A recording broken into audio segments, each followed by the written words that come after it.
I mean, support. there's far more A people lot more than we that are get respectful and haters. sweet. Even the pancakes this morning, your I know, screw for up, free. and he wouldn't let you pay for it. I mean, I think that the People that pay vast for our majority dinners. of the people. This is what I found out when I Who was. would charge a nun for pancakes? That's sinful. No, it was the second round. We paid for the first round. No, I think what I learned, interestingly enough, is that the people are very, very starved to have the presence of robed clergy among them. I wrote an article once called "Where Are the Clergy?" because I was very disgusted that in the 60s, the last time we had a human rights uproar in America and gained rights. I was a girl, but I could see the images of the priests and the nuns out there working with the people. So in like 19 whatever, I'm so old, whatever, when the Occupy movement broke out, 2011, 2012, I wrote an article like, where are they?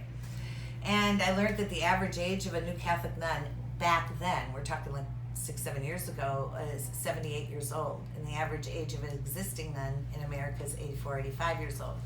That there were 350,000 of them when I was growing up under their tutelage, where I had that privilege, and that there's less than 30,000 of them now, 6-7 years ago when I did this analysis. So, and the priests, we are told, are not allowed to mingle with the public without lawyers and other people watching them.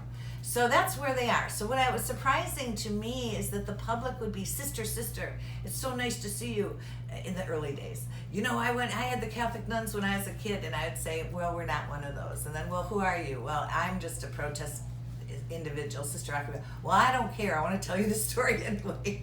And it became quickly obvious to me that no one really cared what kind of nun, but that the uniform does represent something that we represent. We live together, we work together, we pray together.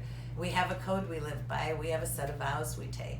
And so that, I think, connects to people now, and they don't care really so much. And I think I don't want you to go away thinking people are mean to us, because by far they're very, very nice to us. Support. It's just the main ones stand out is all. There is something, though, about people in religious garb that, at least for me, demands respect.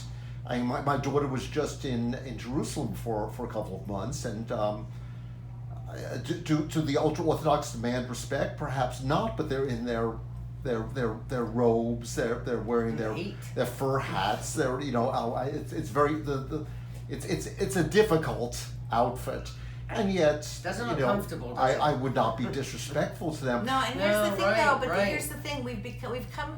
There's an awful lot of thought to what we've done here. There's a lot to it, and it goes very deep, to the point that society has enabled us to now say F you to each other and walk off and live lives separately and apart from our own family members. And because society has, we've gotten to the point where people do that, they're doing it. And families are breaking up, and I think we connect the meth addictions and the other troubles and the teen suicides all to the dysfunction of society and a need to return to some basic code that you live by. And what we're trying to do is be part of the new age creation of those codes, and we don't know if we're going to do it right or wrong, or if we're going to succeed or fail. We just know that we want to be part of the people who are trying to set a new kind of example for living. Okay, so the show is about medical cannabis. It's about the power of cannabis to heal.